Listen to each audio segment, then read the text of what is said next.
How to see who likes your YouTube video. In today's video, we're going to show you how to see who likes your YouTube videos. If you've ever wondered who's interacting with your content, we've got you covered. So let's dive right in. First things first, what you need to do is open your YouTube app and make sure you're logged into your YouTube account.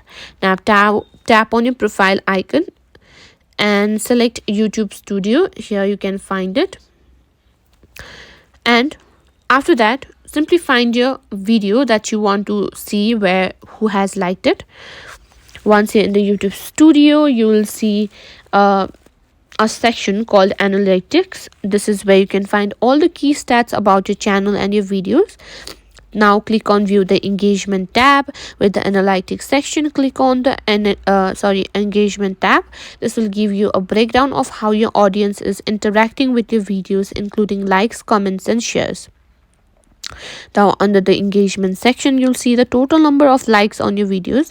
Unfortunately, YouTube doesn't show you exactly who liked your videos. You can only see the total number of likes and how your videos are performing overall. And that's it. So while YouTube doesn't give a way to see exactly who liked your videos, you can still track likes, comments, and other engagement metrics to understand how your audience is interacting with your content.